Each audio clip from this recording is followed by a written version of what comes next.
Come on in, Laura.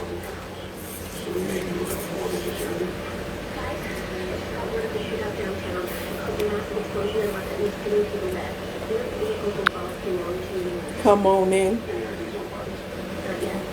You doing a Facebook Live in here? What is that? Instagram. Yeah, he's I'm gonna go live with him right now. In my house go now? Change the music, bathroom and stuff. My son gotta come bring back the book because we don't want to be online.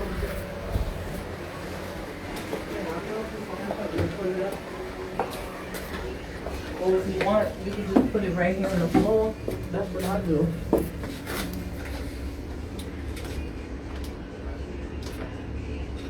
I usually put it right here on the ground.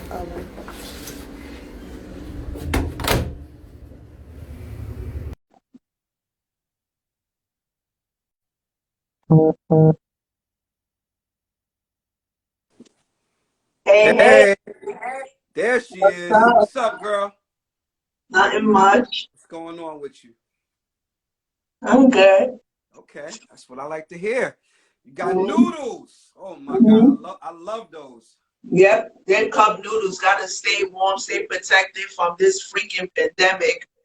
Listen, you already know I know. Like that, just the whole and that's survival where we from. You know, when you don't feel like wanting to cook right away, you want to build up to a meal.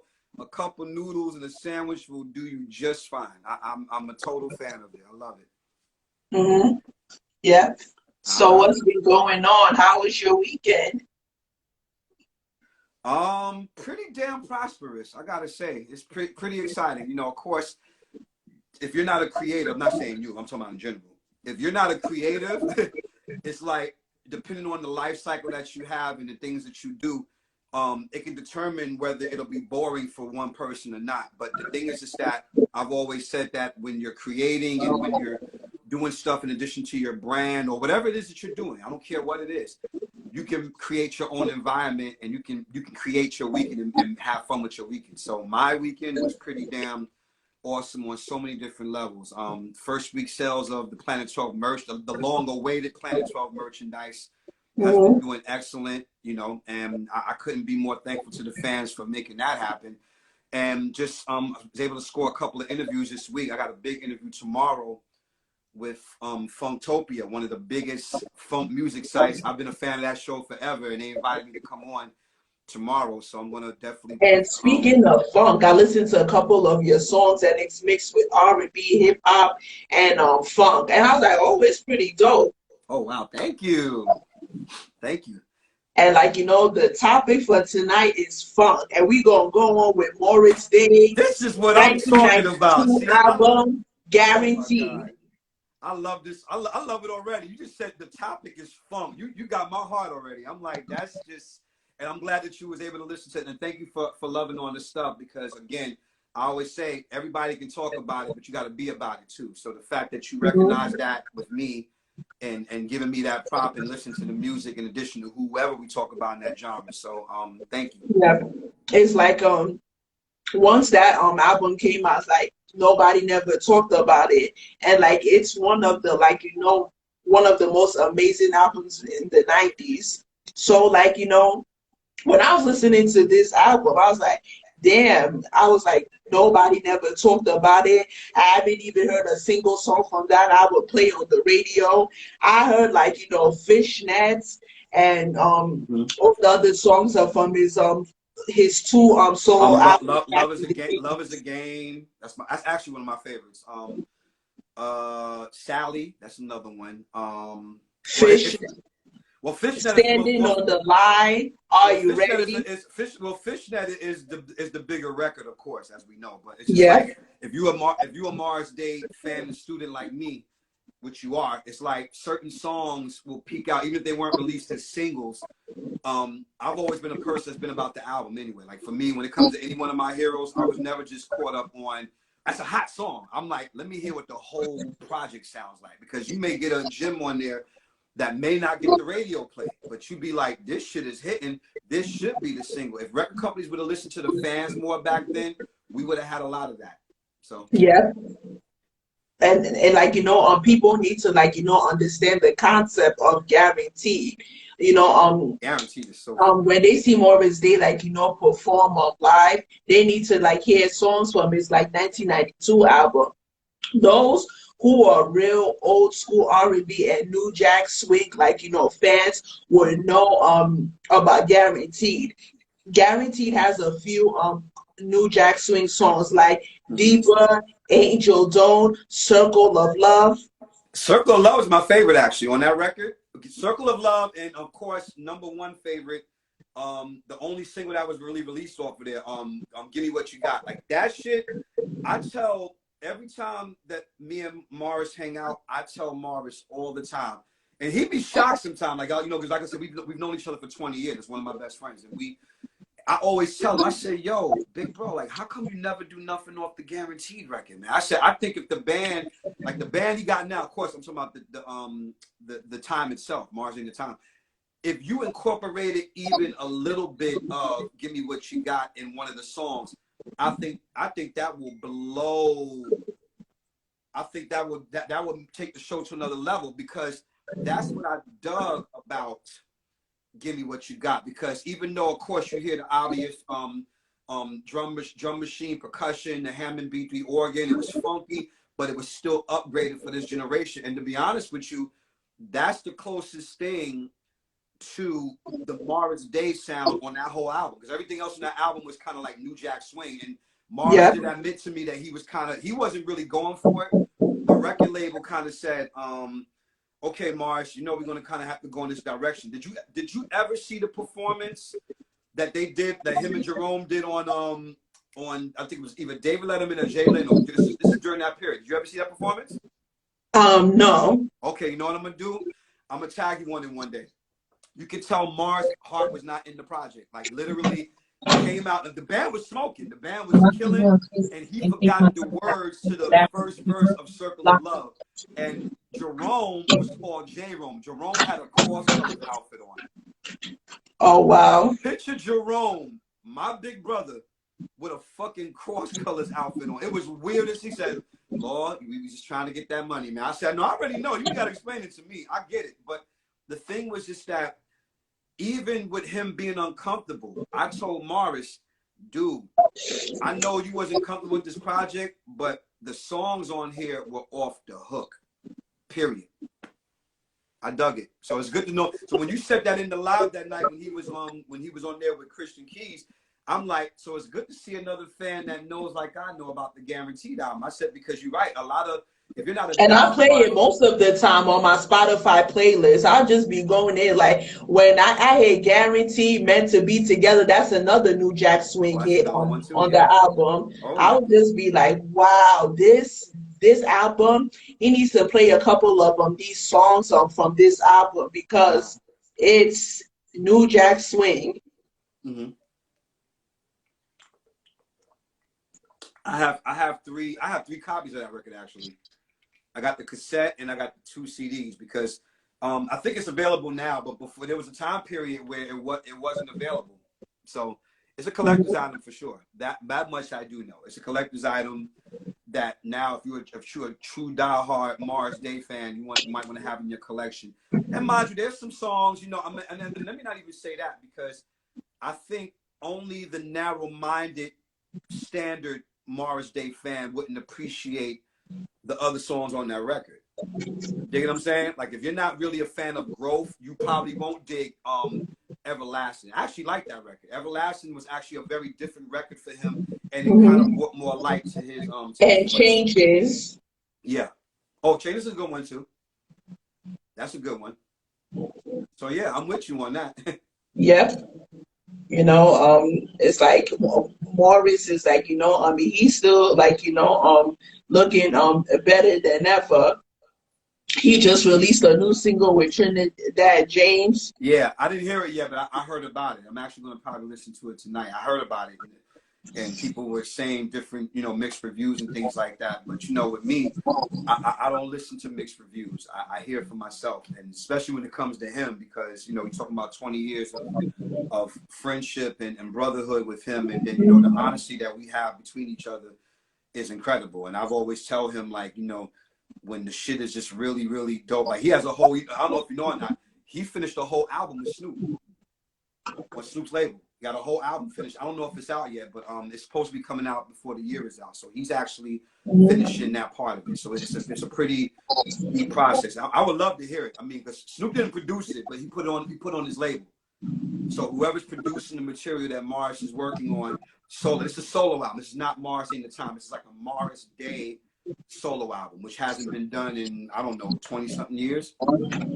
So we'll see. You know, I'm always curious. You know, when it comes to my idols, I'm always curious to see how they're going to move and what direction they're going to move in, especially because now there's really no more rules anymore. The A&Rs, all that shit don't matter. Yeah. Put out the dope Yeah. stuff, and people We need them A&Rs from back in the day. And trust me, if you make an A&R, if they make me an A&R, I guarantee you for sure, real music will come back because I know everything about real music. I know how R&B goes. They need like, you know, R&B artists from back in the day now. Mm-hmm.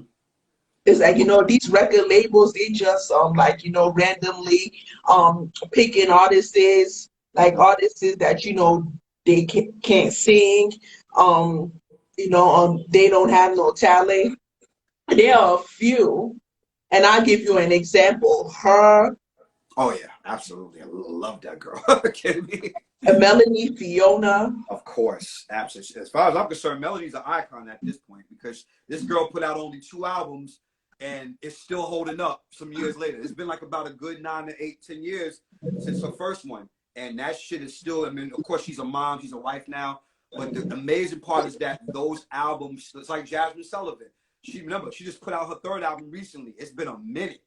But Jasmine Sullivan is that kind of quality artist where she's amazing. I don't give a fuck how long she takes. That's the kind of artist I love it. I'm like, you can take 10 years and I'll wait for you. Like, that's because she's that good. And not just as a singer, but as a songwriter. And she knows how to deliver. So some artists, I mean, even though we want to put out an album every other year, but the thing is that people like Sade, my boy Maxwell, who I love, you know, I hung out with him a couple of years ago. So that's one of the guys who I love and who I thrive on. You know, people like D'Angelo who usually wait like every other 8 or 10 years to put out a record. I used to tease him about it, but then I'm like, you know what? If that's his process, that's his process. But I know that when he comes out with the next shit, it's gonna be worth the wait.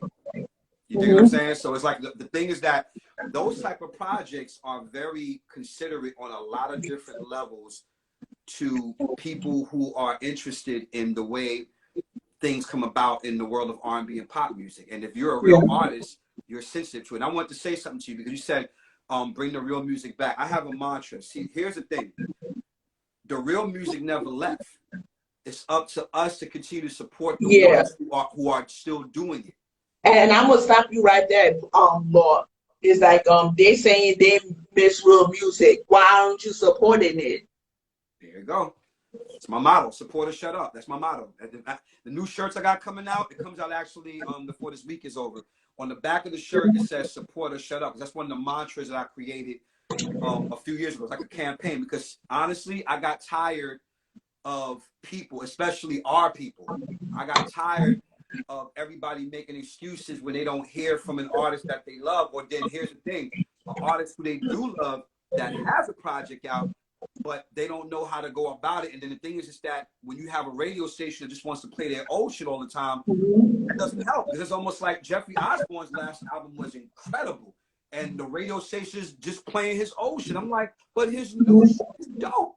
Y'all not playing on, not even on the regular Sirius satellite stations. I'm like, how can we possibly make this shit tangible if we don't support or consistently find ways and then fuck that old school shit? Cause that ain't got nothing to do with the way music is presented. You have, you know, CDs, there's vinyls, there's all kind of shit. And if you're not expanding your horizons, that's why I always tell a lot of people who are older, you know, don't give me that shit about technology or you being technology challenged, because the thing is that if you're going to get to the music and you want it that bad, you're going to find a way to get to it. Yeah. Bottom line. You gotta have talent. Get it. Yeah. You gotta be able to sing. Of course. That's the requirement. That's the basic requirement. I Yeah, same. apologize, Lord. Their noodles were so good. Why you apologizing for what? Those I'm noodles hungry. were so good. What I just tell you, I told you that's one of my favorite meals. When Yeah. it's clutch, when I can't eat nothing else, I gotta. If I took you to my kitchen right now, I got a whole case of cup of noodles on the top of my refrigerator. Mm-hmm. You digging what I'm saying? So I Yeah. feel you. I'm with you. Mm-hmm. So, it's like, how did you start it off in the business? Because I know you like you was like a background singer, dancer for Amy Winehouse, Mm-hmm. George True Clinton. story. God rest her soul, Amy. How I got started, I mean, well, we got to go back a little further. I mean, I come from a pretty musical, famous family. So, growing up, when you have a legendary grandfather like Sam Bluesman Taylor, who played with everybody from Etta James and hung out with B.B. King and Albert Collins at the house and the Rascals, Leslie West, rest in peace, who we just lost. Like, my grandfather was already somewhat of a legend by the time I came into this world. So growing up in a family full of legends, I was destined. Like, and I say destined not like I'm just a special child. It's just more so when you grow up with a family that becomes like your Juilliard for music, where everybody has a genre that you can cater to. Even though, as much as I love sports and as much as it was already like music just spoke to me the loudest. So either way, I could, like, there's this old Gregory Hines record that he did in tap called "Can't Escape the Rhythm." That's me. I couldn't escape it. If I would have tried to say I want to do something else, it would have eventually led back to music. So for me, having a mother who's still singing her ass off in her early 60s, even now, and Ooh, having God that bless. still, God bless my her. mother up until COVID, my mother was touring already, like me. Me and my mother, we tour a lot. So the thing is just that it was already embedded in me. It wasn't forced. It wasn't like, you're gonna sing. It was just more so like, I'm watching them sing and I'm like little Michael Jackson. I want to sing, like I want to sing.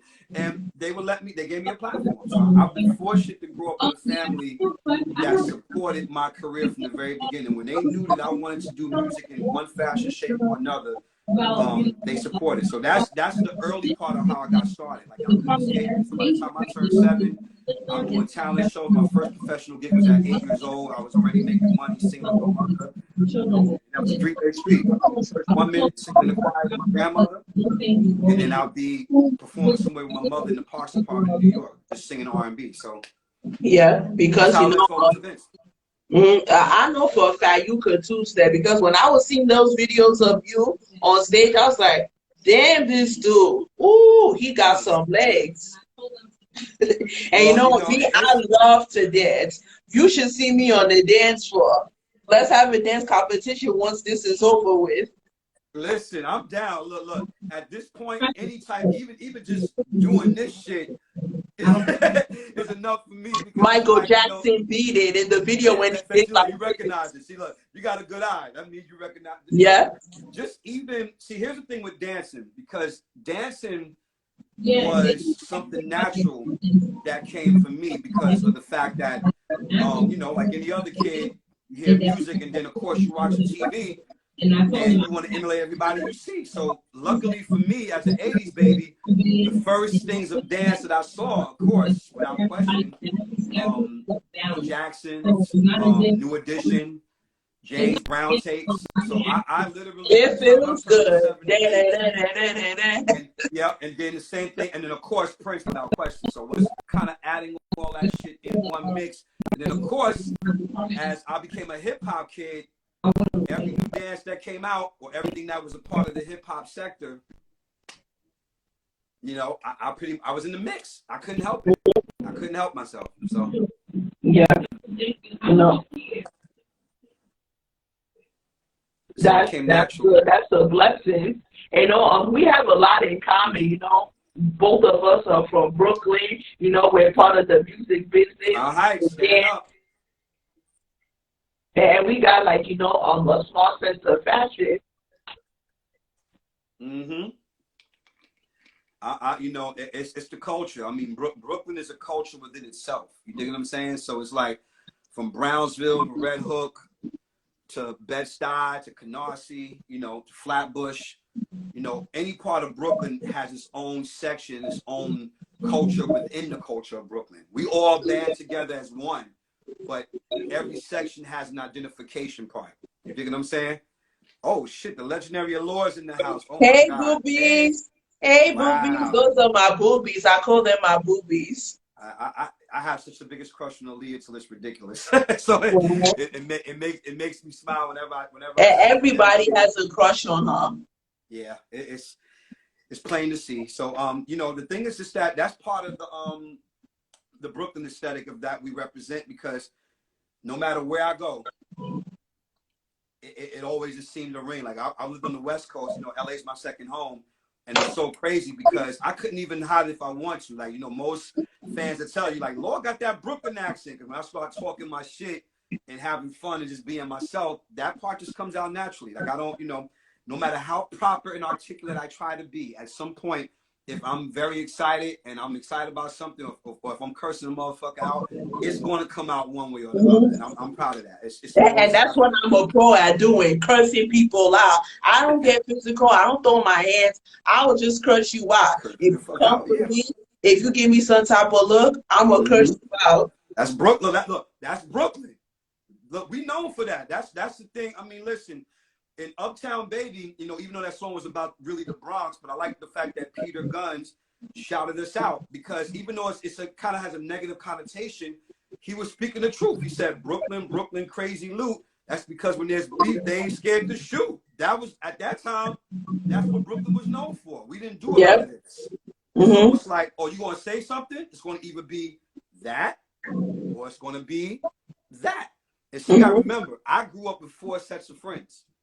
The artsy folks that were talented just like myself, the nerdy folks who were smart just like me, then most of my other friends were gang members or hustlers. So I had the whole spectrum. That's where the street part of me comes from. Because you gotta remember, most of my cousins and people I grew up with, they all naturally even gravitated towards one or the other. And the funny thing is that most of the guys I hung out with, they were all 4. Very intelligent, musical, probably in a gang or affiliated with something, but still hood as hell and was hustling. So I have friends who are all 4 most times. So that's a combination of the street part of who I am. It's not 4. It's something that if you grew up in Brooklyn and you just been around it, like people don't realize that doesn't mean it's your street just because you sold a drug or you shot somebody. That doesn't make you street. Being street is like a rite of passage. If you grew up in a community where you were respected for being yourself and people love you and know you, from the biggest drug dealer to the sweetest grandma that may not be a blood relative, but if your grandmother was at work and she saw you doing wrong, I'm gonna tell your grandmother, like that type of thing. That's street. You understand what I'm saying? If you grew up in that kind of environment or hood or ghetto, that's what it is. And I grew up in all that. So that's a part of who I am. And that translates through my music, my attitude, my performance level. You know, I take all that with me because I'm a pure 100% Brooklyn boy till I die. Yep. It's like for me, I was born in Fort Greene, but I grew up in Yep. Fort Greene is the house. LG. You know, I know. Come on now. I know about the fort. Yeah, I was born in Brooklyn, but I grew up in the Stapleton Projects on Staten Island. And usually in the Stapleton Projects, it's like, you know, everything you said about music, people singing, dancing, drugs, like gambling. Yeah. Some of the most talented people, that's why I always tell people, when somebody, here's the funny thing about me, when I work with other artists, and even before I started producing and writing for other people, anywhere that I travel, because one of the benefits about starting out as young as I did was I got to travel the world more so than most of my friends. Some of my friends never even left the neighborhood, even to this day. A lot of my friends I grew up with, they never left Brooklyn. They've been stuck there all their lives. I've been able to travel. So when I traveled during the late 80s and the early 90s, I was able to see how different cultures were. So I learned a few things. I learned, first of all, that New York may be one of the hardest cities in the world, but we ain't the hardest. I learned that because the thing is that when you learn that there's other cultures and various aspects of street life, it's a respect thing. You realize it's like, yo, it's the same shit, but it's just a different area. That's all. Like, we literally go through the same shit that y'all go through, but now we have a better respect for it because we're in another town. It'd be the same thing if they came to New York. If they came to New York, my Yeah, boy. because the thing about, like, we're from New York. If we carry that New York attitude to, like, some places, they'll be like, oh my God, because what's common about people from New York, like you said, like Brooklyn, the Bronx, like Queens, Staten Island, we're very blunt. We'll keep it 100 and we'll, like, talk in a loud tone. Yeah. Well, that's because, mind you, but we ain't the only ones that do that. I got Detroit niggas who are loud as hell. My dudes in Detroit, my boy JJ, so he's from Compton. Like, we loud. Me and him are both loud. Like, that's crazy because he's from Compton, and I got family in Compton. So it's almost like the whole aspect of that is from every ghetto to every city. And then what I found out early is that a lot of the West Coast and Midwest cities, and even the South, they got love for New York. Like, they really love, like, the thing is that they looked up to us, especially with hip hop. Like, they really looked up to us because they respected and understood that, we created hip hop. It started in the Bronx. It's from the Bronx. South Bronx created hip hop. And they respect that. But we showed the love and respect back because NWA is my favorite rap group. They're from Compton, from South Central LA. That's my favorite rap group. And you would never think that if you got to know me firsthand, because people, a lot of people have this mentality like, oh, fuck them niggas over there. We ain't listen to their shit. It's New York, New York, New York. And I'm like, I get it, but what I understood is that, but they were influenced by us. So how can we hate on them for showing love to us? That's why if you notice, if you see my photos and shit, We gotta understand the different mentality from people from a different city and state, even from a different country. Yeah. And I'm good everywhere. If you see my photos, I got fans all around the world. I'm good everywhere I go. I've been to Texas, I've been overseas. I'm good everywhere I go because number one, I respect the cultures of other people, whether it's the street part of it, even the corporate part of it. Like I done been in mansions, I done hung around the wealthiest to the poorest to the middle. I done been through all of that. So for me, it made me relatable. You dig what I'm saying? Because I've always was a little bit of all three anyway at some point. Like there are times I had this thing, and then I grew up in an environment where my mother worked 2 jobs to make sure that we had everything we want. And we still was in the hood, but my mother made sure to teach us a value of $1 so that we wouldn't be super spoiled. So we kind of learned, okay, you want that Super Nintendo? Okay, you gotta work for it. I'm not just gonna give it to you because you asked for it. So we learned the value of hard work in our household. My aunt went and started a school from scratch, from nothing. Yeah, you gotta work hard because as you grow older, you can't depend on nobody, especially like your mom and your dad. Mm-hmm. Well, I mean, my mother, still is to this day. Most of my fans know my mother. They seen her on on Facebook and stuff, singing and whatnot when we sing together and things like that. My mom is the most interesting person in the world because here's a former Black Panther woman who fought for the cause and go from that to school teaching and infiltrating the system a whole nother way by implementing education and making sure that certain things were put in place for her own career so that her children can have something to reach for other than music, or if music didn't work out. I'm fortunate that because I do so many things, I'm always working. So I'm fortunate. But most of my fans know, I was a school teacher for 13 years in my aunt's school in Brownsville. Yeah. Wow. What was your experience like as a school teacher? What was your relationship with other teachers, the students, and the principal? Okay, let's break it down in sections. With the teachers, it was cool because most of the teachers I knew, they were part of my uncle's congregation in church. So I had that part of it. Everybody's like, we hung around each other, regular stuff, cool. And then, of course, a couple of my uncles worked there, too. So that was a good thing. With the students, here's the funny thing about the students. Because, of course, like every teacher, I was different because I didn't wear no suit and tie. I wasn't Brooks brother out and that was done on purpose because I realized if I'm going to teach high school kids from Brooklyn, how am I going to be effective? They're not going to listen to me if I have this suit on and I come off as this ridiculous educated guy. Now, mind you, I am that. But here's the thing. I got to package it right because they're not going to listen. So when they saw that I look like them, I dress like them, but I'm not on their level. I'm older than them. See what I mean? Like, yo, your sneakers are fly, Mr. Morrell. They'd be like, yo, your sneakers. And it's crazy because a lot of these said, one kid's like, how you be getting all this stuff and you on a teacher's salary? I said, well, first of all, you know, and then it's like, that's disrespectful. I said, no, it actually is. I said, because here's the thing.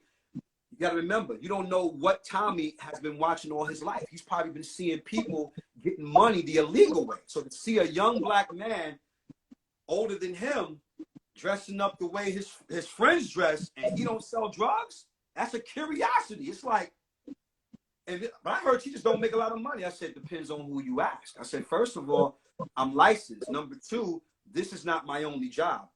Y'all see me here during the day, but y'all don't realize that at nighttime, I'm in the clubs rocking shows. They didn't know that about me until years later. So even now, all of my students who are now grown with kids, it's so funny. To this very day, one of my students hit me up the other day. She was like, yo, Mr. Worrell, I just got to tell you, I want to thank you for being hard on me all those years, because I didn't understand it then, but you always told me I wouldn't understand it until I became older and set my foundation. So I got a bunch of students that probably didn't like how hard I was on them, but a lot of other students that. And that's a good thing, because you know, most students, they don't want you to talk to them anyhow, because like, you know, they feel like, you know, you talking down on them. It's like you treat them as a child. It's like, you know, you think of that, you know, you talking to them like, you know, they're stupid, like, you know, they don't got no sense. But it's because, because the thing is that, like, I was not to cut you off. I was going to say it because the thing was that the way we grew up, part of my generation, but more so in our household, like in the Taylor household, is that we had a lot of freedom of expression more than most families did. I mean, of course, if we was out of line, you know, we get dealt with. But the thing was just that we were able to come back to our parents and express the way we felt. Like we weren't turned away at the door and things like that. And I've always said to myself that the day I became a father, which of course became years later, but when I became